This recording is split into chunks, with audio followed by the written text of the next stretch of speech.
Okay, I'm going to give out the answers for the MCQ assignment. Ready? Just help me mark, yeah? Question 1, Australia. 2, Australia. 3, Australia. 4, Canada. 5, Canada. 6, Bombay. 7, Bombay. 8, Denmark. 9, Australia. 10, Australia. 11, Canada. 12, Bombay. 13, Canada. 14, Australia. 15, Bombay. 16, Canada. 17, Australia. 18, Bombay. 19, Bombay. 20, Canada. Okay, come. Do I need to repeat? Anybody need me to repeat for the MCQs? No? Then let's go through. Can? Question 1 to 3. Anybody need me to go through from question 1 to 3? Sorry? 3. So let's see 3. Diagram shows a molecule. Sorry about the printing, okay? But this is actually, you should know, is like a carbohydrate, since you see a hexo sugar shape.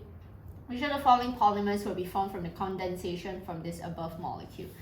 I just want you to notice you are expected in syllabus to like know which is the first carbon, okay?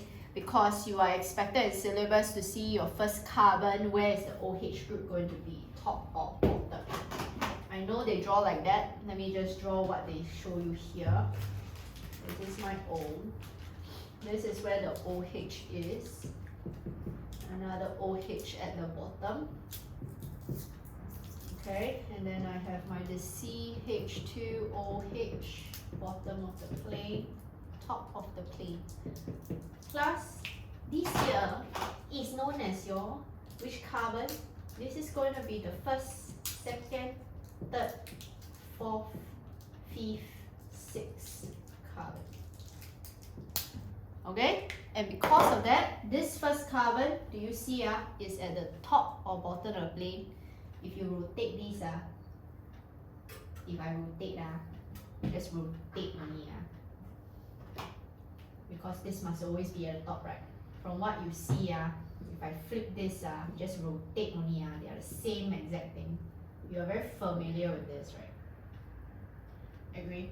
So your this first carbon, do you see is here? The OH group is going to be at the bottom because your CH, this one is what you are very familiar with. Your this CH is here. So your fourth carbon you can see at the top and the bottom of the plane. Okay, so that's why I repeat this is my first carbon, second carbon, third, fourth, fifth, sixth. If OH is at the bottom for first carbon, you can refer back to your notes, okay? That is only for what? Like starch, okay? Your alpha glucose. This is known as an alpha glucose, not a beta. Difference between alpha and beta is the position where the OH is. So that's why, to be honest, 3 and 4 are straight away wrong. Testosterone is a lipid class, okay? Keratin is a protein, a structural protein to be exact. Cellulose, again, we have here from the condensation above molecule. So cellulose is actually your beta glucose. So I cannot choose that because this is an alpha glucose. So the only answer I can choose is amylose because that is your starch.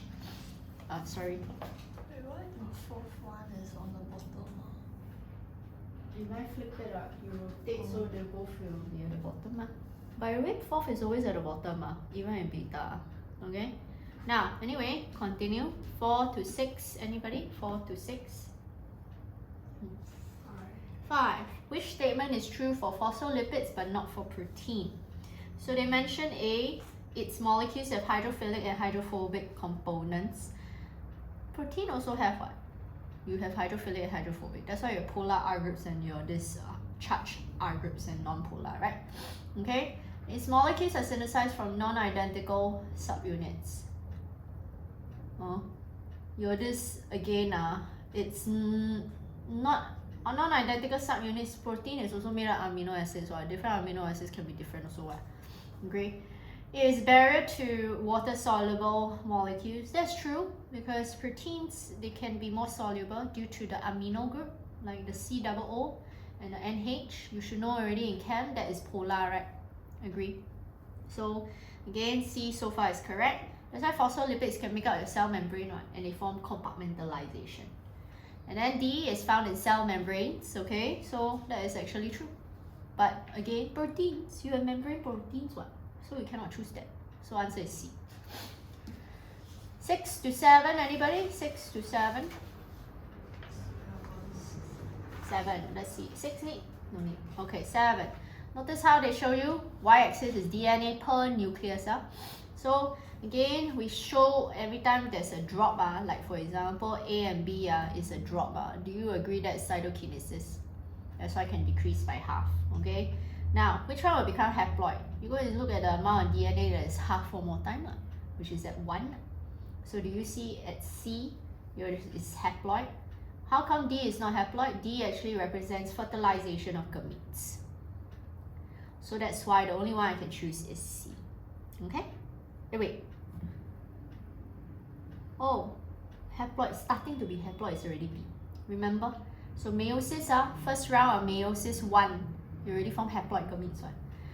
They are already saying when it does become haploid. I think they will want to choose an answer that is first become haploid. But C also is haploid huh? But again, B is the answer because B and C are meiosis. B is meiosis 1, C is meiosis 2. Okay, anyway, 8 to 9. No. 10 to 11. Oh, 9. Okay, let's see 9. Which of the following options is correct for me? Prophase 2. Prophase 2 is already, it's almost like part of prophase, almost like your mitosis. It's just that your sister chromatids are no longer identical. Now, for prophase 2, take note, one thing unique is because we only have one round of DNA replication, right? Centrioles for prophase 2 is unique because they will be replicated one more time. Okay? Your chromosomes must shorter and thicken because your chromatin, right, must wind up so you can form your X chromosome or your familiar sister chromatids that is held at the centromere. Nuclear envelope actually disintegrates, if not how you undergo the second round of meiosis. So it's very similar. Okay, you just need to take note, centrioles are starting to, it must be replicated. Centrioles separate only in cytokinesis. Okay? 10 to 12. For what? 8. 8. Answer 8, Denmark. Need to go through. So notice how you got 2 cells. Straight away 2 cells must be meiosis already, right? Okay? Second thing is, the moment you see 2 cells, that means you already completed meiosis 1. Okay? You are now in meiosis 2. Okay? They will always show 2 distinct cells. So the next thing is, how come I know this is and the meiosis 2 as well? Do you see sister chromatids are being separated? Centromeres divide in meiosis 2. But centromeres do not divide in meiosis 1. This is clearly anaphase since your sister chromatids are separated. Your ploidy number is still the same. So it's at 14 because, half. Because remember the end of meiosis 1, you already have haploid. So that's why 14. 10 to 12, no. 13 to 15, no. 16 to 18. Sorry? What size is 16, let's see. Okay, I have purines and pyrimidines, okay? We already know base 1 should be, again, guanine, that's a purine. And then pyrimidines, the base 2 we do not know, but we can infer. Because adenine is already 28, the base 2 should actually be thymine. Okay? And then again, your base 3 should be cytosine. Because it should be about the same number of guanine. 17 to 18? No? 19 to 20? No? Okay. So, oh, let me see. Question 5, which part you don't get it? Which option? A. Again, do you agree? Protein also have hydrophilic and hydrophobic components. The hydrophilic components and hydrophobic components is you have non-polar amino acids, but we also have polar amino acids. That's the best example to showcase. Okay? Like between A and C, I rather choose C one. Okay? Because proteins, you don't use it as a barrier one. You always use cell membrane, which are made up of phospholipids. Okay? Anything else? No? Then I can go through. Here, shall we do a brief recap on brief recap on cell membrane, huh? Okay, sorry, cell membrane. I mean like on gene and chromosomal mutation.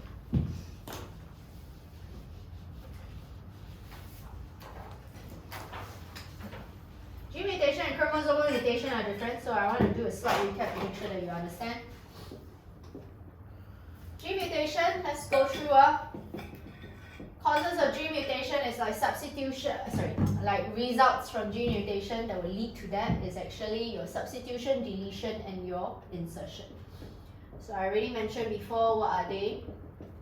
Substitution, right? The effects from substitution mutation. There are three effects are, like for example, you give you a silent mutation. Can you tell me what is silent mutation? Alistair? Silent is what? Oi. The same amino is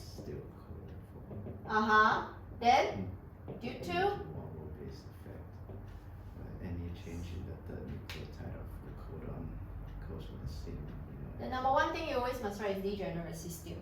Okay, can you please at least start the 2 bullet points, which is again same amino acid is coded for and due to degeneracy of the genetic code. Okay, now then we also know we have missense mutation. Stephanie, what's missense mutation? Amino acid coded for, but in this case, it will change the function of the protein, potentially. Can, right? Agree? When you change the function of protein, that is a missense mutation. Understand? Example is the hemoglobin becoming sickle cell shape. That was a mutation, you change your CTT to CAT. That's why your mRNA codon actually changed. Understand? You code for a different amino acid this time. Now, we also have nonsense mutation. Alistair, what is nonsense mutation? Instead of coding for a different amino acid, you code for what? What are the 3 stop codons in my syllabus to know? Yes, you are awesome.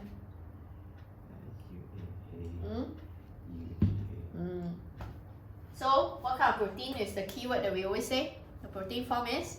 Truncated. Please take note. What does truncated mean, Stephanie? Correct. Okay, so please take note. Now, deletion mutation, you tend to actually, these two are the frame shift mutation that I formed here, means you shift the reading frame. Because of this frame shift mutation, okay, you can lead to missense and nonsense mutation. Question is, how come? Can you tell me? Why will it lead to frame shift mutation that will cause missense, extensive missense mutation?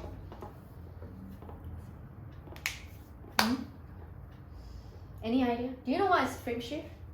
Don't know. If you look at your notes here, you shift your reading frame. Do you see how you shift your reading frame? Okay. So when you shift your reading frame, what's the phrase that we always describe that results in frame shift mutation? When your nucleotides downstream, what is the phrase again? Nucleotides downstream are improperly grouped into codons. Do you write that? That is here. Where's your nucleotides down? Here. Do you see you underline? What do you underline? Read out. Nucleotides. Nucleotides downstream of mutation to be improperly grouped into codon. Yes. Will cause, what's the keyword? Extensive missense Mutation. Will you change the conformation shape of your protein? We change the function, that's why. Now, sorry, my bad. Stephanie, can you suggest to me, okay, this also can lead to missense, right? Right? How come the tendency for substitution mutation that lead to missense mutation tends or can still form functional protein? I repeat that. How come missense mutation due to substitution can still form functional protein? Suggest.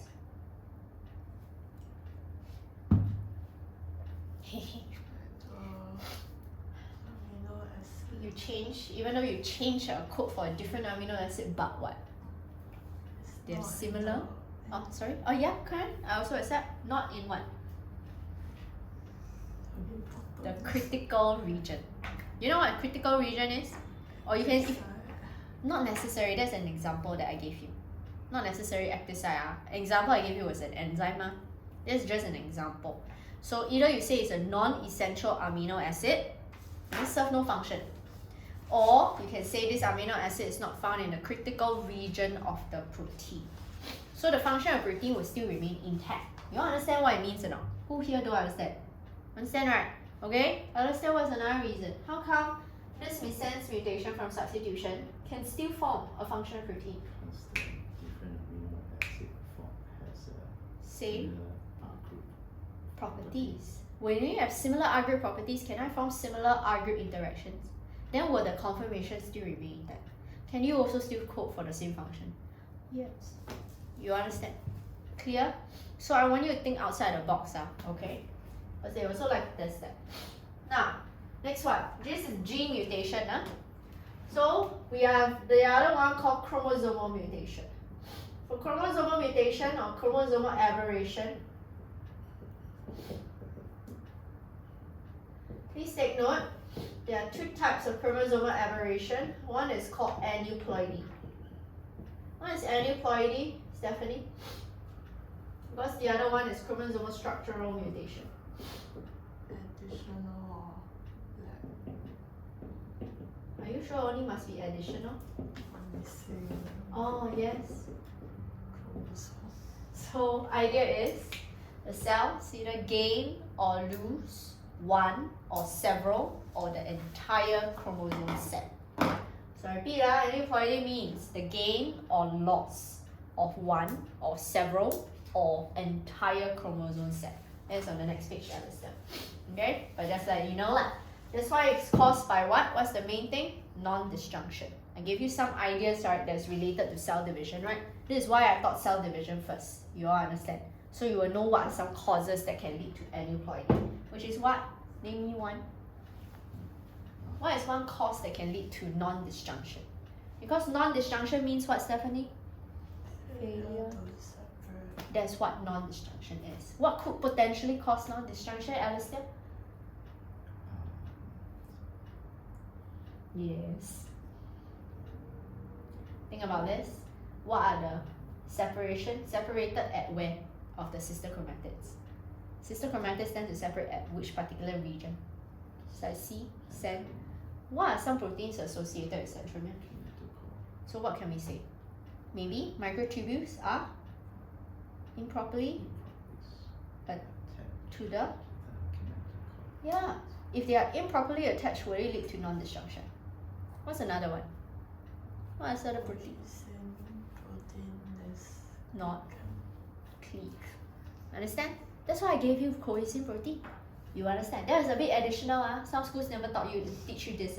Okay? But it's also related. Okay? Chromosomal structure mutation. I need to talk about this. There are many chromosomal structure mutation. There's deletion. Deletion structure mutation example is your Cry-Ducat syndrome. Okay? Another one is your insertion, your inversion, that means you swap, you change your centromere position sometimes. We also can have duplication, but the last one I want you to take note for your chromosomal structure mutation on the last page, second last page your notes is called translocation. An example of translocation is CML. CML stands for chronic leukemia, myelogenous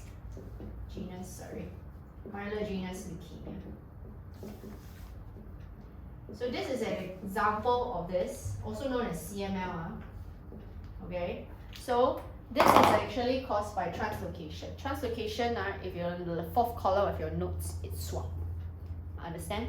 So question is, Alistair, can you suggest what could one cause be that lead to translocation? It must be related to cell division.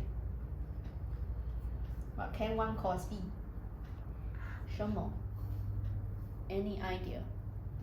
Errors in proofreading. No. Errors in proofreading, think about this. Proofreading is for DNA replication, right? Do you think DNA replication will lead to structural chromosome level or gene level? Gene level, so cannot be that. You have to relate now. So can be what? Why not ask yourself which phase first? Stephanie? Which phase can this actually occur? When can you involve that breaking and exchanging of chromosome segments? Prophase 1. When crossing over occurs. But if you have translocation between different chromosomes, for this one is between chromosome 9 and 22. Okay, it's good to know. Chromosome 9 and 22, when you have this translocation mutation, maybe you have non-homologous chromosomes that pair up. So it can be caused by, what did I mention? Mutation is what can go wrong, All those I'm asking you right now are just some of the subset that potentially can happen. Okay, so again, what if non-homologous chromosomes pair up? There may be such chances for that to arise, and then they undergo unequal crossing over when they are not supposed to, right? Will that lead to translocation? Yes. Another one is what? Maybe you have missed for example, like deletion or maybe duplication can be caused by what? Or insertion caused by unequal crossing over. Sometimes you can have unequal crossing over between homologous chromosomes because they have misalignment of my sister chromatids or homologous chromosome. I went through that, some causes with you before. Okay, so I just want to discuss that. Okay, but anyway, let's try out some questions, which is one of them I asked you to do. Later you read out answers. Have I given out the answer sheet? Yes, right? Hey? What's the answer? Oh, here, my bad. Take one each. Yeah. Okay. Come. Let's see. Finally. Okay, so I asked you to do, I think I went through already, right? Have I gone through question 1 and 2 already? Have, right? Okay. Then I want to talk about is question 4 first before we do question 3, yeah? Because I want to talk about data analysis. Now, later you read out your answer for me, but let's just discuss this question for now. For this particular question, where is my copy? Ah, yes. So for this particular question, they say the Huntington's disease is a genetic condition, and then again they show you one thing we can link to Huntington's disease, whether the person will develop the symptoms or not, is from the number of CAG repeats. Okay, so you can see they give you a range. The more CAG repeats you have, the likelihood of Huntington's disease is definitely going to increase. That's what they suggest. Now, so they gave me my data, okay, to show you those patients with Huntington's disease, which age did they first develop symptoms. And then they say the word, using the information, evaluate this suggestion. We already established whenever you use the word using the information, we have to quote exact data. I need to specify right now. Evaluate class, there is no right and wrong for evaluate. You can say that it actually does prove or it does not prove. You understand? But you need to come up with evidence to evaluate. Which that means anything that you want to state as a conclusion or a stand, you must substantiate with evidence. But we have to look at the number of marks, right? Agree? So like I said, take a stand, because another way that we have to take a stand is what? The other word called comment. So if you ever see the word evaluate, or you see the command word called comment, you have to take a stand, and either you explain, or like in this case, evaluate, you have to give evidence to substantiate. Because there is one more command word that you don't need to give a stand, but you have to give both sides of the coin. That is called discuss. So discuss question means you have to tell me what is true and what is false, both within the same question. So I repeat, evaluate and comment have to take a stand. But discuss, you have to give me both sides of the coin for command words. Clear? Alright, but anyway, let's try this. This one is actually 3 marks, right? We know 1 mark definitely is quotation of data, huh? So in this case, the other 2 marks must be again evaluate, right? Agree? So how am I going to come up with my answers? So let's hear. First of all, Stephanie, let's hear your answer first, because 2 marks is for your take a stand, then you explain, and then later state data. Since this straight away how we delegate the 3 marks for the evaluate. Read out your answer so I can tell you whether how much I can give you. I disagree. If the patient has 36 to 39 CAG repeats, majority of them gets HD at around ages 40 to 68. If the patient has 40 or more CAG repeats, they'll probably get HD at ages 20 to 40. But for example, there were 7 patients who had 36 CAG repeats, but they developed HD at varying ages of around 40, 50, 53, 55, 59, 63 and 65. The difference in these ages is quite large, so the number of CAG repeats cannot determine the specific age at which someone might develop HD. It only gives the general age range that it can occur. Now, I'm going to teach you this word because you say with the wide range and does not have, what do you call that? You say the exact age, right? Doesn't it reflect the exact age, right? Because of the wide range, right? This one, I teach you a word, is does not linearly correlate or does not correlate linearly. That will be a better phrase, okay? But, you did quote your data, that is 1 mark. You say it actually does not correlate linearly. I'll give you the other mark, okay? Because it does not show you the exact age, so you cannot predict the exact age, which you did mention, so it's good. But you didn't actually explain, okay? So what does this mean? How come they potentially can have other wide range of data? So idea is that again, there may be other factors beyond the number of CAG repeats.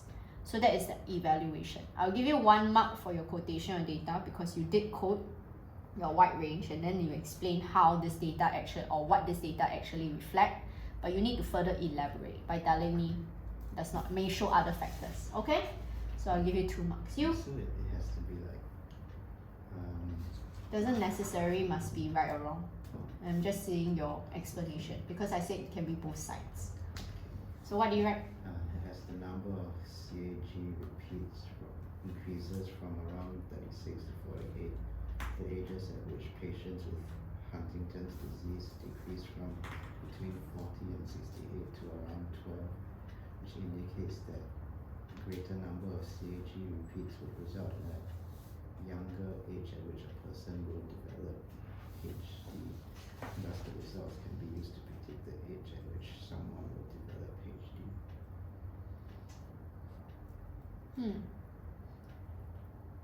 The idea, right?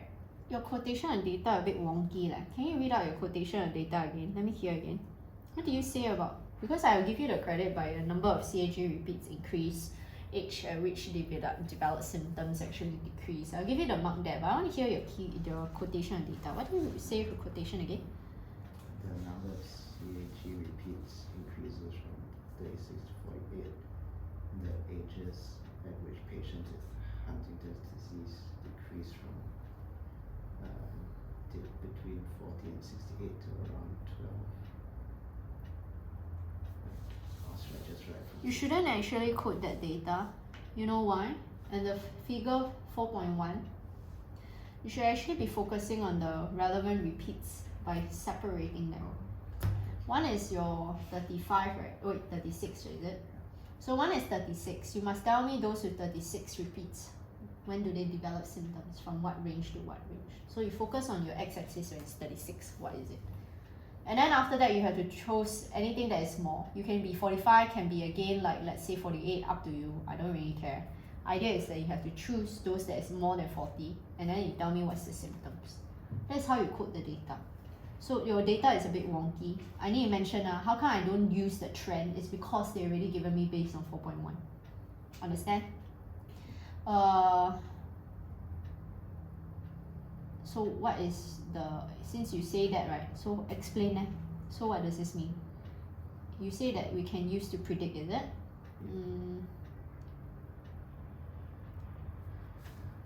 Can. I accept. I only can give you 2 marks. Okay? Now,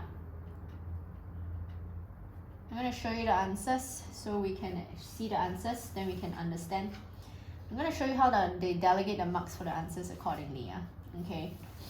So for those, right, who says that yes, it can actually use to predict, okay? So the idea is that you just tell me as the number of CAG repeats increase, H actually decrease, okay? So we can use this to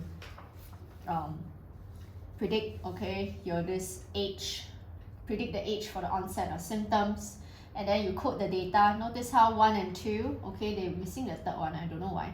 But 1 and 2, okay, 2 is actually a quotation of data. You understand?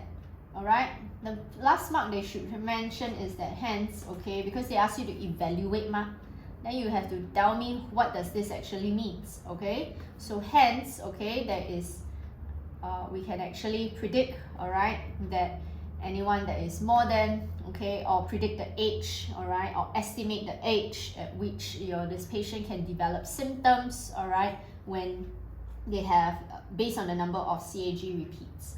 Use this to actually showcase, alright, because this is already what they mentioned in the question, alright. But another answer is for this tree, there are different sets of data that I actually accept. So it's dependent on which one do you choose. So for example, if you let's say choose, right, those with around the 40 CAG repeats. Do you see at the 40, right? There's so large a distance from 18 to 42 lab. That is actually too wide a range of data, which could actually reflect you cannot predict the exact, not estimate, you cannot predict the exact age because they are not linearly correlated. Do you see this word called linearly correlated? Can you highlight that phrase in the answer sheet? Because that is usually the typical phrase we use to describe how a data may have overlaps, okay, or any underlying factors, alright? Another quotation and data I will accept is, let's say you look at the 36, because that is like the bare minimum. Do you see there's overlap? There are sometimes a smear, right? Do you see the number of dots is not clear cut, there is a smear. The smear shows you there's an overlap of data, okay? So from 40 to this 48. So this already shows you there may be other factors may be involved. So for me, right, if you say you do not agree, you can quote 3, 4, 5. That is actually worth your 3 marks. Okay, so like I already mentioned, quote the data, take your stand, explain. Clear? Clear? Okay, let's hear. Stephanie, what's your answer? Read up for the next one. Oh. What? Because this is actually might be AVP, since it's actually suggests straight away wrong, They say always fatal, but how come it still pass on? So idea is that there are a lot of reasons. One reason you can say that maybe the symptoms develop on a later period of life or after maturity. You have to mention after maturity. So that's why still can integrate and pass down to subsequent generation. Alright? Or, like for example, they already have children when they pass down before symptoms occur. Alright? So that's the only possible way. Do you write anything different? No. Okay, so take note. Why you say to confirm wrong? What do you write about? Sorry. People who get the positive test result are mostly in their 20s and they will choose to reproduce them, but then this doesn't make sense because they know already. Oh, okay. This is about ethics already, Alright, but next time you just write this, Alright? Okay. But anyway, let's continue. So, do you see we have question 3? No, is it 3B? So I want to talk about 3B first. I want to make sure that you all draw correctly because the answer is, I will tell you there are more than one answer that I will accept. Okay. So I just want to talk about this Klinefelter syndrome. Klinefelter syndrome is due to non-disjunction. They affect men. It's when you have an extra chromosome. So the people with Klinefelter syndrome tend to have XXY chromosomes. But anyway, I want you to understand why the answer sheet is as such. Okay, so they have here, they say non-disjunction occurred in meiosis 1 in the ovaries of the mother, and they show the distribution of the chromosomes, okay, in 1 and 2. So a zygote with an extra chromosomes can be formed upon fertilization. Now, I don't care whether is it parent 1 and parent 2. You must know that this must be the mother. So in other words, right, mother is always the one with 2 X chromosomes. So when you want to draw the 2 X chromosomes in one of the parent must be of the same size and same length. Because the father must be Y chromosome, 1 long one, 1 small one. Understand? So the idea is, because they insist it's in the ovaries of meiosis 1. Answer sheet, okay, that's why you see one of the cell, they choose to be parent 1. You can be in parent 2, I don't care. But in parent 1, you must have the 2 homologous chromosomes within the same cell due to non-disjunction. The other cell will have absence of any chromosome. You all understand? So can I see? So it's wrong. That one is wrong. Because they already say it's in meiosis 1. Non-disjunction, they say in the question. Do you see in the question? Non-disjunction happens in meiosis 1 in the ovaries of the mother. Okay? So because of that, that's why do you see in gamete 1 and 2 you will have additional chromosomes. The other gamete 3 and 4 no chromosomes at all. Okay? Now the father will still be the same, alright? But they say fusion, right? There are many answers. You can be 1 and because they say men, so 1 and 7, 1 and 8, or 2 and 7, 2 and 8. I don't really care. For me, it's the mixture at the end must have 2 X chromosome, 1 Y chromosome. Understand? Clear? Okay, now question is, do you see this mosaic? I want to talk about how we delegate the marks accordingly and what's my thought process. Now, in this question, for your this mosaic Down syndrome, they said and they gave you, okay, information. Examiners will never give you unnecessary information. So they say the mosaic Down syndrome, okay, is a rare form of Down syndrome. And they say people with mosaic Down syndrome have a mixture of cells. This is the first hint already. Mixture of cells, some with extra chromosome 21, some with only the normal number of chromosome 21. So when will you have actually a mixture, that means a single person, a mixture with extra chromosome 21 and some cells that is the normal number of chromosome 21? Do you think that happens in non-disjunction and meiosis or mitosis, Stephanie?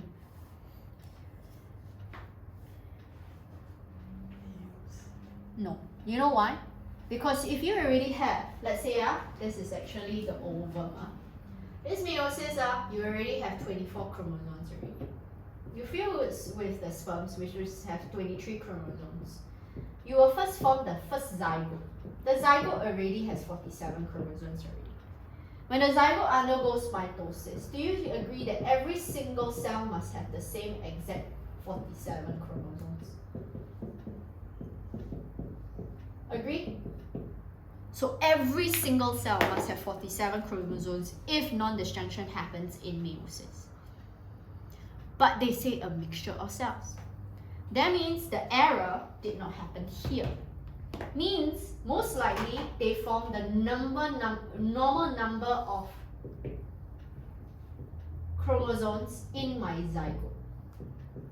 But what happens is maybe mitosis, there was errors. Some actually produce the normal number, but some potentially have non-disjunction. Okay? And then how come the one on top has to be 47? Because mitosis, you always have the same number of chromosomes. Do you agree? So you will always have same number of chromosomes in mitosis. And that is what the importance of mitosis we came about first one. They maintain what? Chromosome number, diploid number, as well as genetic material. Okay? No, but then how come that one? For this one, let's say they're gonna go the first round of mitosis, okay, you form here. Oh. And then later maybe undergo second round, they might have some non-disjunction taking place. Okay, maybe it was exposed to UV light or something like that. Okay, and we'll have aneuploidy. Okay? Because mitosis happen many rounds, right? You need to form embryo, which is a ball of cells. Maybe within the embryo, some cells is normal, some cells is not. Okay? Clear? So that's why, right, these are all the hints. So this baby, right, can have mosaic Down syndrome due to non-disjunction. If they ask you, right, when it actually occurs, students who never specify as in mitosis, they will not get the marks at all. And you must tell me mitosis, that is after, hopefully you know, after fertilization or fusion of gametes. Clear? Okay, but anyway, just to let you know, you can study the answers. The answers is already given. Today I want to start off with revision. So one thing I want to revise is your enzymes. For enzymes, right, I'm not going to go through the basics. You should know already things about enzymes. They always start with tests, it's about the factors. And competitive inhibition. So I only want to focus on the main things. And then later we'll try some questions, potentially expect to come out in exam. Now I'm going to summarize. The summary work I'm going to do is in a table form. None of you have this, so that we can actually revise better. We revise for competitive and non-competitive inhibition.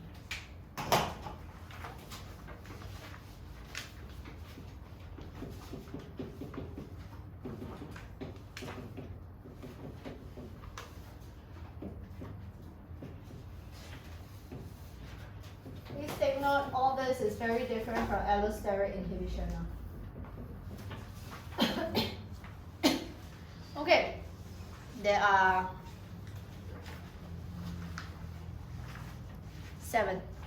There are 7 differences between your competitive and non-competitive inhibition, so I will summarize here in a table. First difference that you can see is your inhibitor is similar in shape and structure.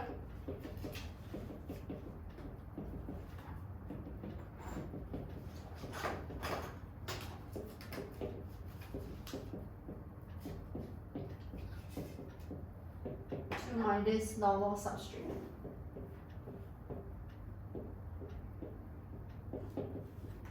However, for non-competitive inhibition, inhibitor is not similar.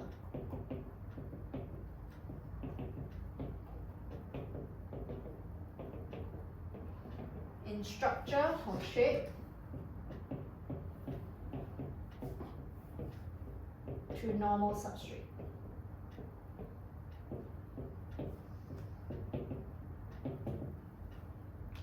Now another difference we can talk about, please take note, there's a temporary effect.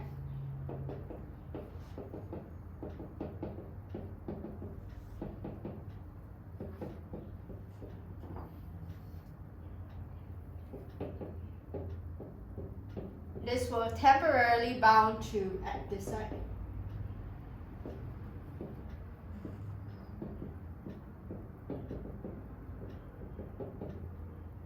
Whereas inhibitor here is not, is either temporarily bound to active site other than the temporarily bound to site other than active site, or can be permanently bound.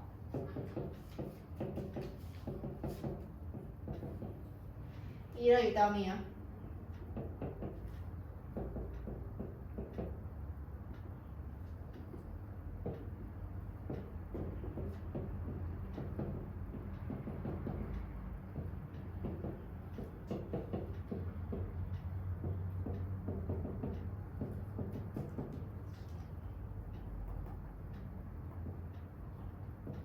Depending on what your school teach, I'll just write this as well.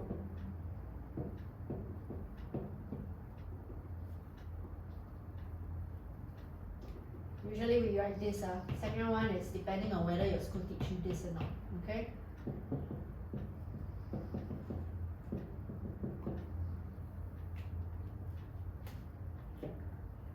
Next difference, binding of inhibitor, right? You will not change the conformation shape of your active site, but the other one will.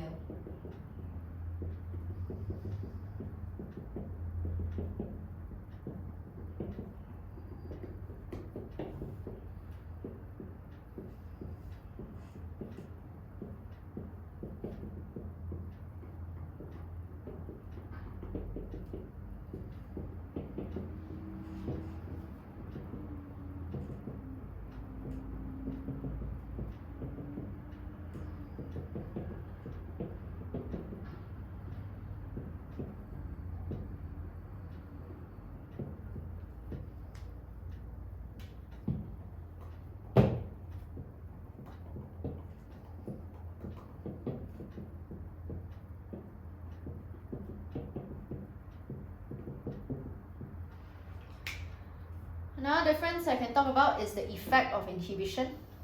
Okay. So effect, right, can be overcome by increasing substrate concentration.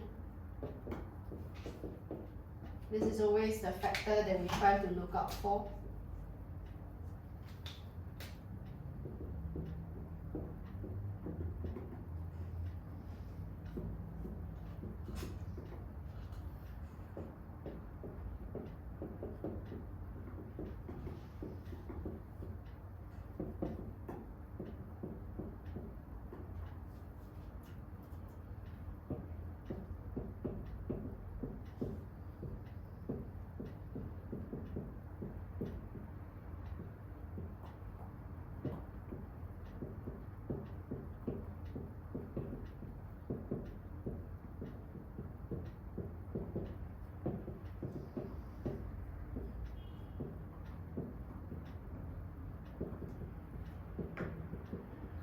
So I only can overcome this effect when I increase enzyme concentration, because the number of functional enzymes in fact it actually decreases.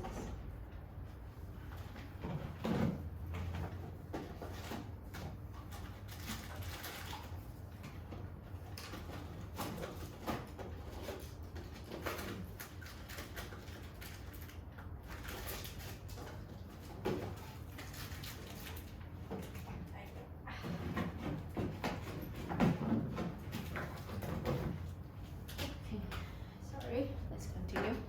Next one, what happens to the frequency of enzyme substrate complexes formed? You should know this one, the enzymes. This is because I better write because first. You know what? Let me write the reasoning for this first. Okay, because frequency of enzyme substrate complexes, okay, form, alright, is actually going to be much more than the frequency of enzyme inhibitor complexes. Alright, but in this case, why is that so? This active site conformation is no longer complementary to substrate.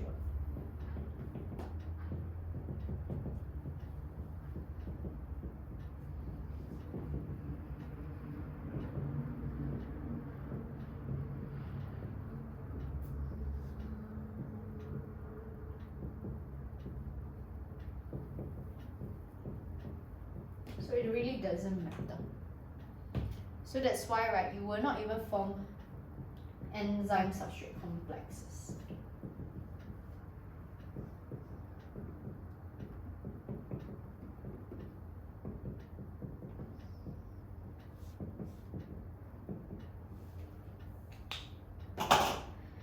Okay, another reason we can say is like whether we can reach the maximum rate of reaction. Okay.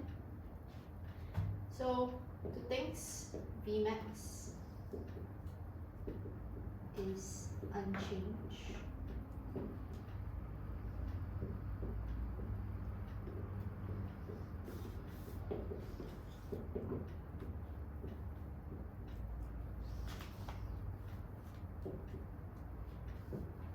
Whereas here, Vmax is reduced.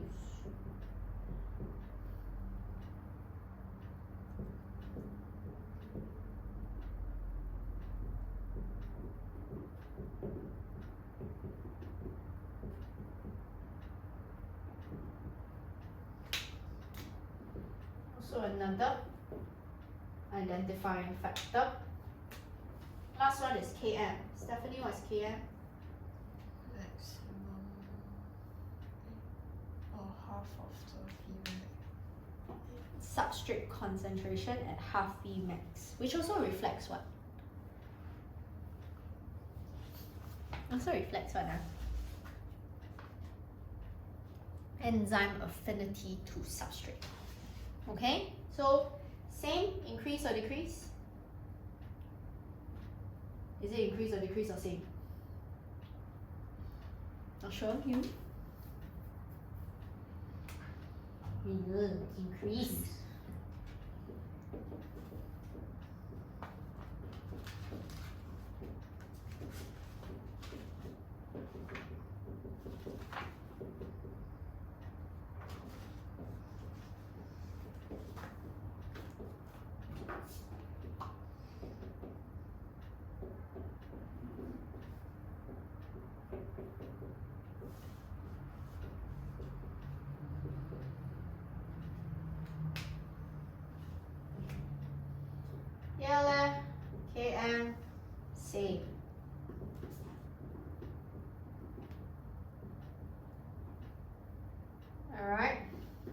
reason.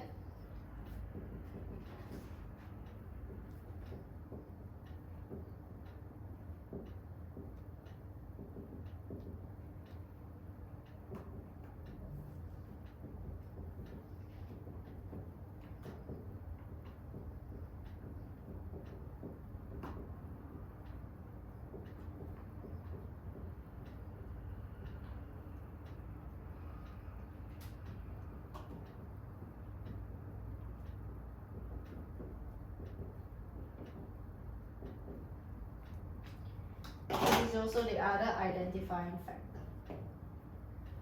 So one graph we always draw, I'll just sketch this out.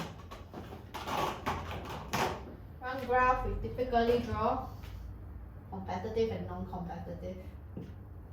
This is for competitive. You all should know already.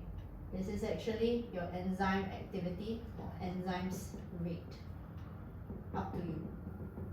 This is against substrate concentration. When you increase substrate concentration, typical one, if you have no inhibitor, okay, this is your maximum Km, Vmax. You know what? Let me draw and put them into a graph. I'm sorry, let me redraw so I can put them all in a graph. Put them all in a graph.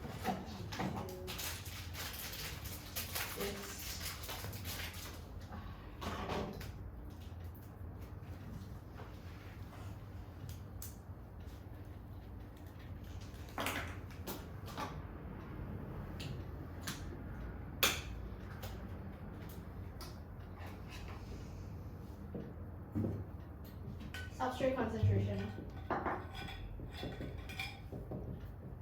with rate. This one is with no inhibitor.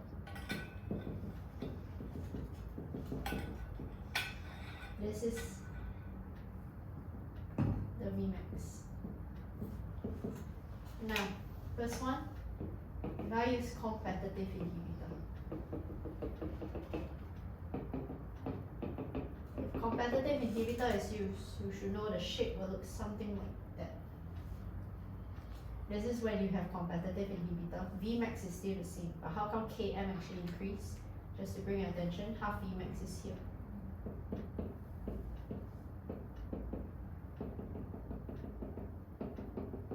You see this is the Km for the competitive inhibitor.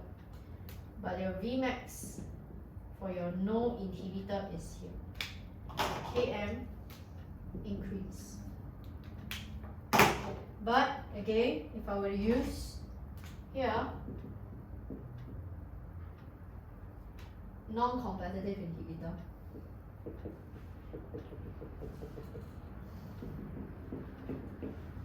you should know already, share the graph, something like that.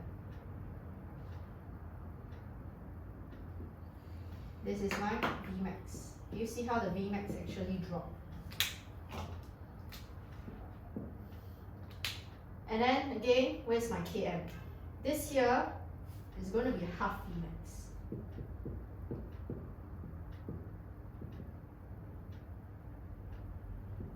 Okay, so do you see the Km is about the same? About the same. Okay, I now draw to scale, that's why it doesn't match. But again, do you see something like that? Please take note. Okay, so know your graph very well. They always like to test for graphs. Clear? Now, next one. The next thing they like to test is your temperature as well as this pH changes. I already said already. For temperature, you always write the phrase is what? Upon denaturation, thermal agitation. Beyond the optimum temperature, thermal agitation will break what bonds? You always must tell me, break the R group interactions, the weak R group interactions between this enzyme. So that's why enzymes seek to denature. That was the phrase that I mentioned. Understand? For pH, what do you write? You break what? You break ionic bonds and hydrogen bonds. I say already, must always mention hydrogen and ionic bonds that make up your active site. So that's why you change the conformational shape. Alright? When you increase H plus, you always must say, right, additional H plus will react with what? Okay, particular R groups, which is negative R groups, okay, of that make of amino acid that make up your active site, breaking ionic and hydrogen bonds. Alright, do the same for the alkaline. Alright, but for this enzyme, talking is cheap. We need to just actually practice. There are actually questions that I gave up. Sorry, borrow first, Stephanie. Each one of you, I want you to do your respective questions. I know it's not in order, but Stephanie, I want you to do the first question. You do the second question, which is stated as question 2.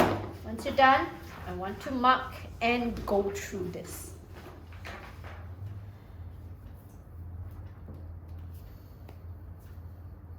So let's attempt to try. So this again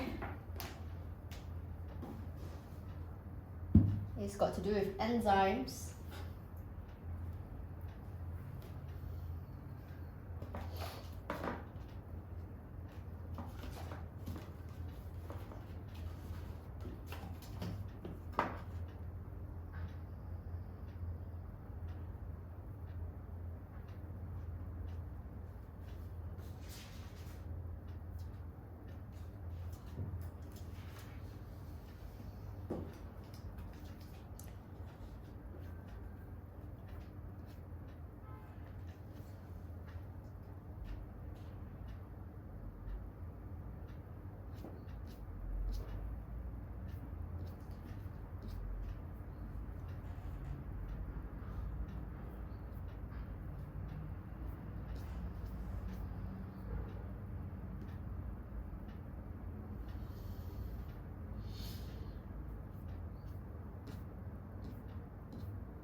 explain what determines the precise position of amino acid, do you have to say like the whole?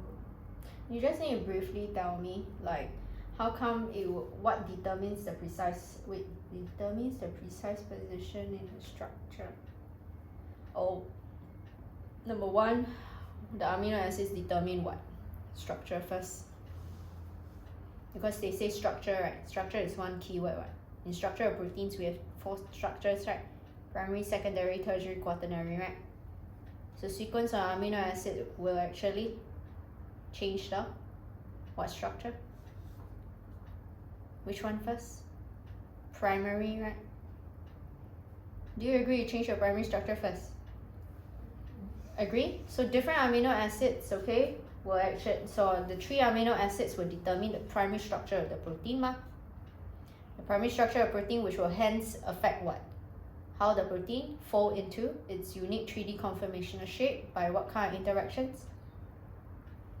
R group interactions, right?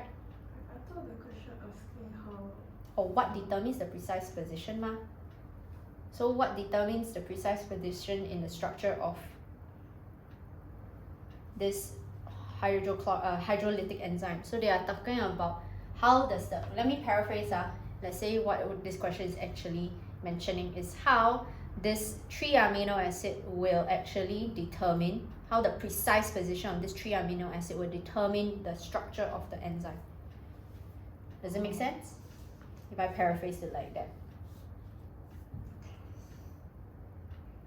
Can you change the word what to how?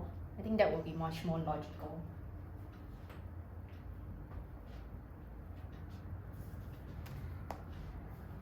Okay. Yeah.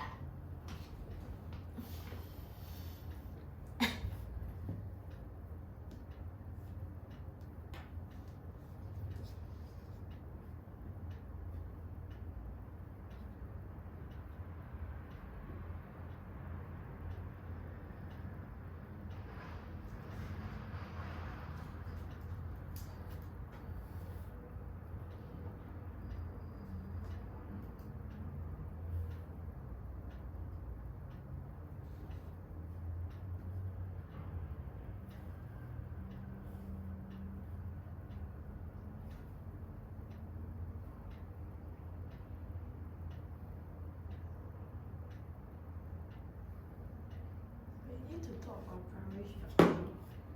At least one time, because your amino acid sequence is the one that determines primary structure. Definition of primary structure is always what? Determines the, it refers to the number and sequence of amino acid in the polypeptide chain.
Understand? Are you done? No? Oh, need help Asa?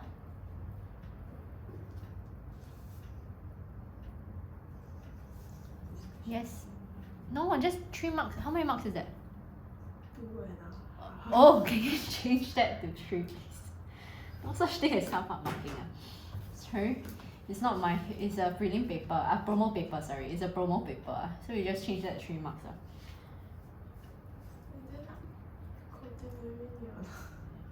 No need lah, where your quaternary? The goal is to just tell me this hydrolytic enzyme they already say is as long as you tell me up the way until you're this tertiary structure, I will actually accept. But the idea is just make sure it folds differently from you will determine the folding of the 3D conformation shape by what kind of interactions specify.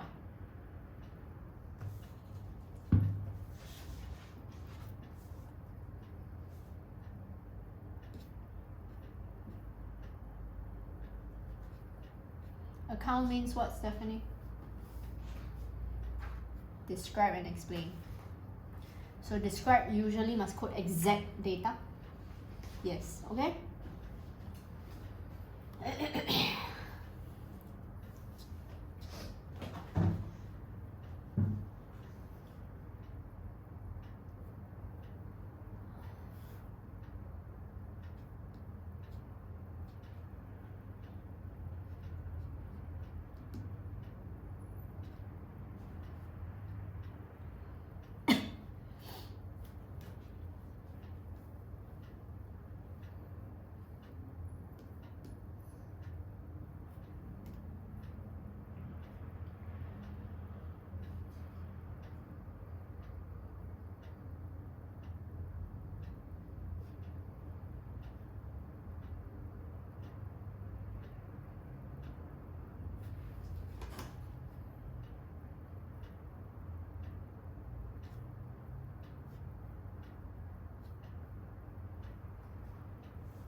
Any problem, dude?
Okay, let's do the other question one more thing. Huh?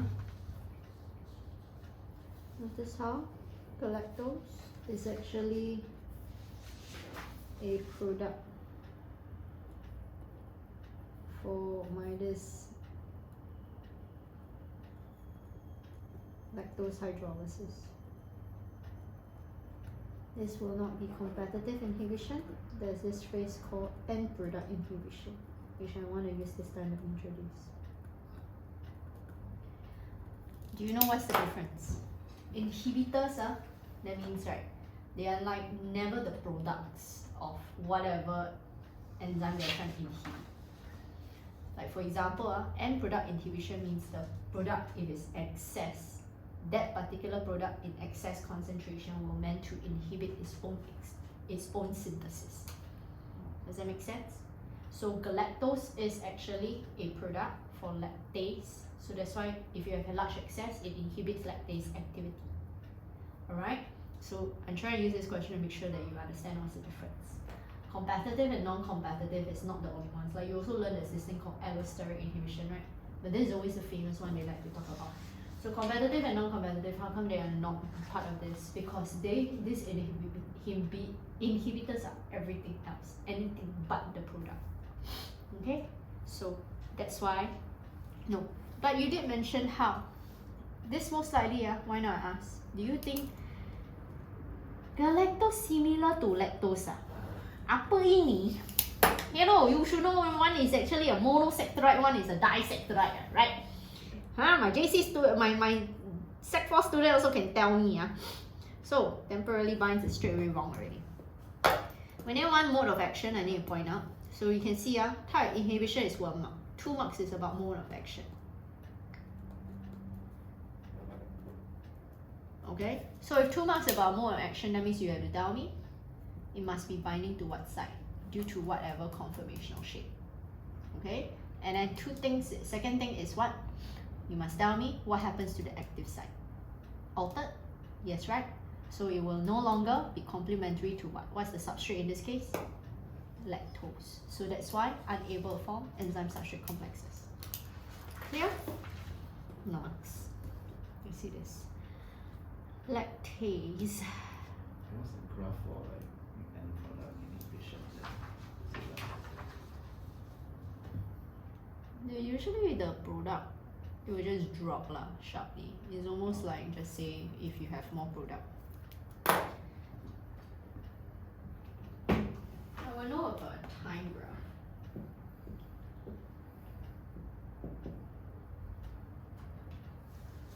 Rate means your this product. Idea is that rate will increase, but rate will actually drop.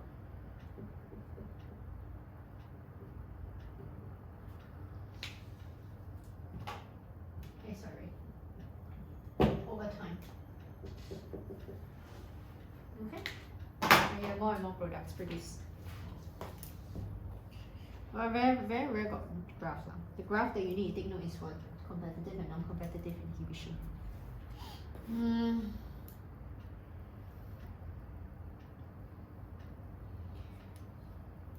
40 is what?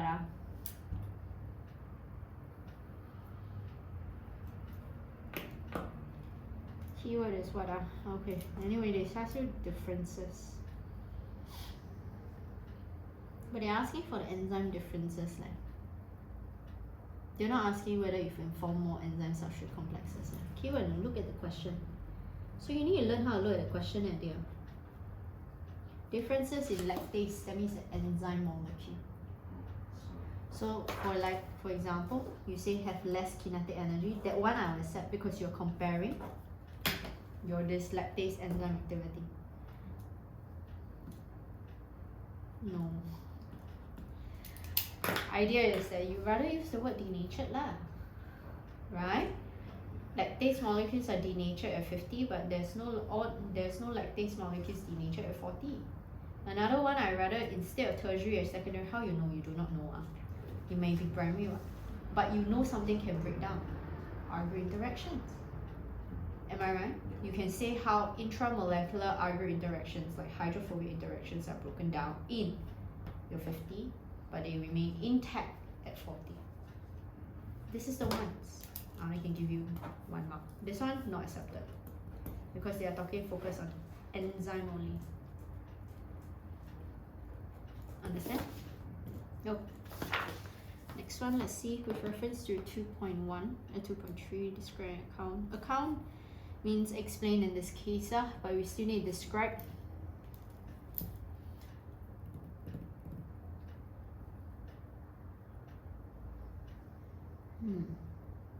Sure.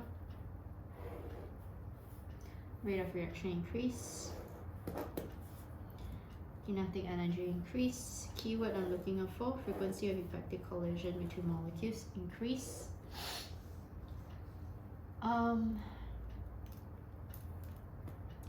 Frequency of effective collision, kinetic energy, kinetic energy increases, frequency of effective collision increase, form more enzyme substrate complexes. Okay? Per unit time. Explain 2 ways in which lactase lowers. Yeah, I mentioned this before. So it of course redistributes electrons or the charge. Increase reactivity of lactose. Yeah, sure, I will accept. Substrate is lactose, yeah? I will accept this answer. Physical strain on the bonds. Very good that you remember. Stephanie, can I mark there? Thank you.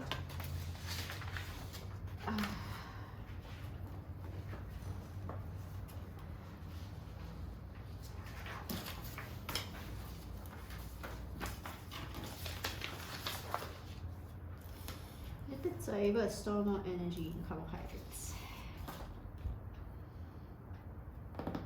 You never tell me why. And you always have to compare.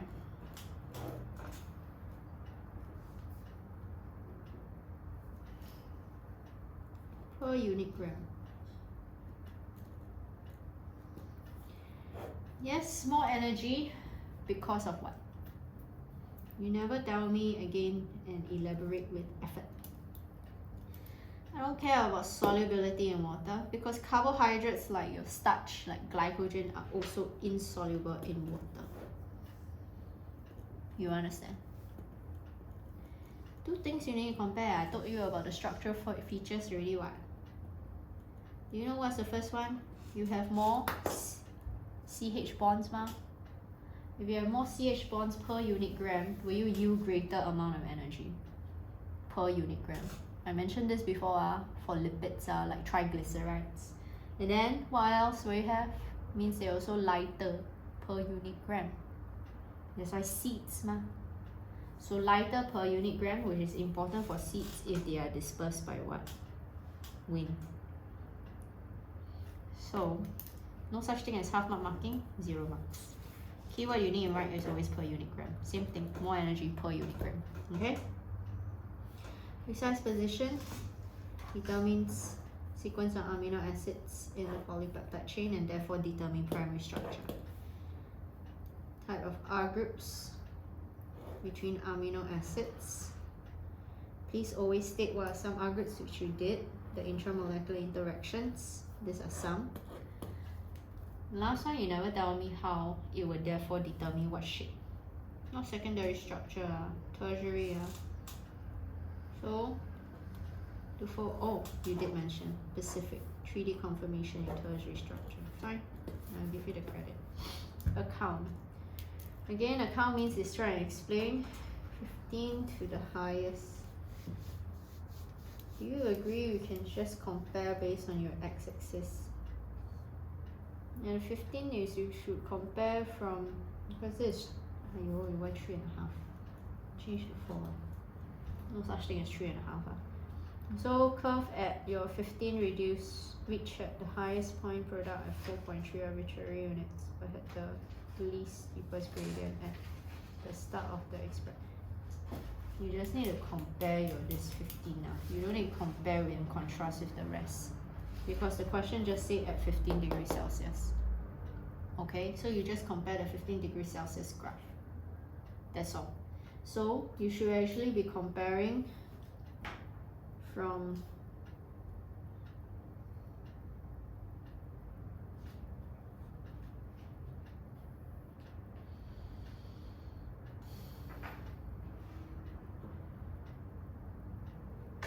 one to 3 and then 3 to 4. I'm going to teach you if I tell you 4 marks, but 3.5 you just increase to 4 marks. If you see 4 marks, and they say describe and explain, right? And then you see 2 trends. How many marks for describe?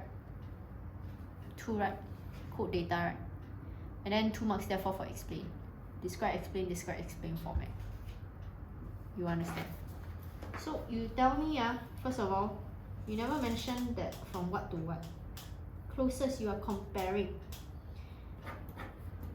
Not comparison question. It's not a comparison question. This is just comparing only the 1st degree Celsius. I don't care about the rest. No dear, I can't accept. Because it's not about comparing. Okay? Explain or carrying out the procedure at 5 degrees Celsius. At your 5 degrees Celsius mark. I forgot to bring up, but anyway. This is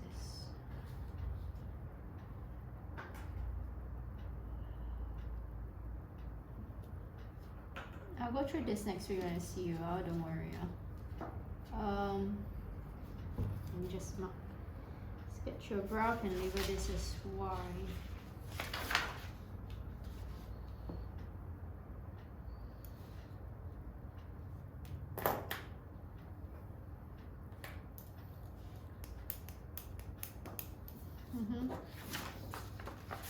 One mark for that.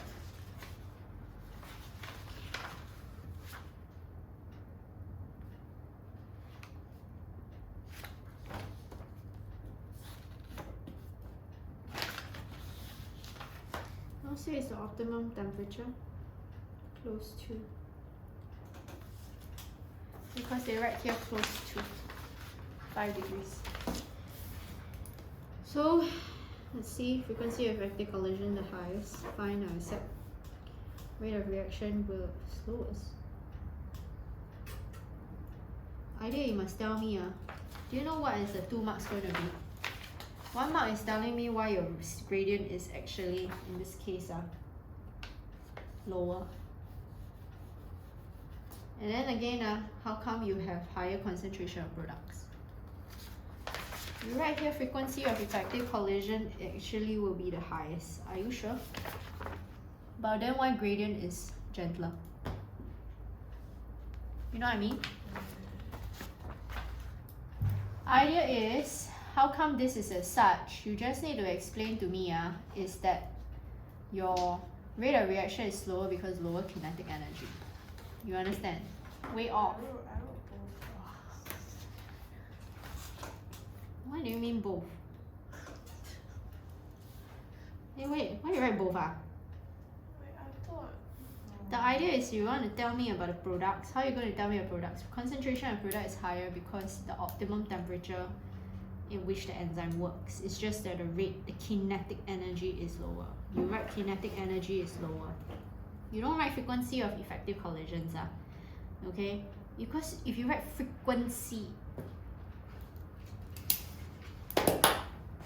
hey, actually, I can. Number, you form more. The idea is that because it's close to optimal, you can form more enzyme substrate complexes. Fine. I will accept.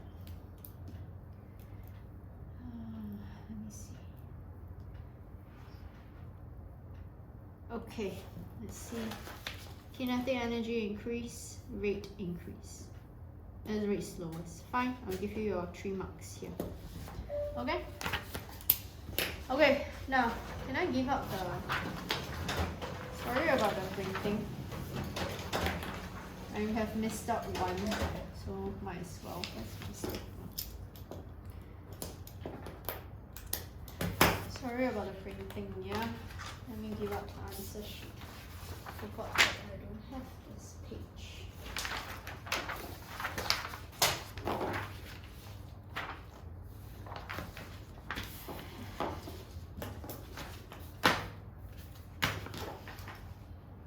Can you take one there? Let me just take a photo of this first.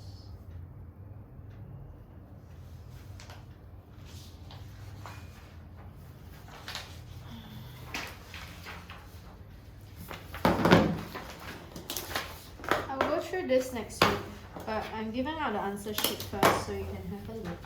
Alright. But these are the type of questions you can expect to come out in exam. Teaching about enzymes. Especially for the second particular question. I know we always learn competitive inhibition and non-competitive inhibition, but I want to use this time to explain. There are other kind of inhibition as well. Allosteric and end product inhibition. They are not the same things. Okay, so learn how to identify. Please try the other question, okay, as a revision for next week. So assignment for this week is the MCQ that I've given out, as well as the other question they have yet to do. Next week, what I'm going to do is I'm going to finish up the revision for your enzymes, and I'm going to kickstart a DNA and DNA replication revision. Okay, with that, I end off here today.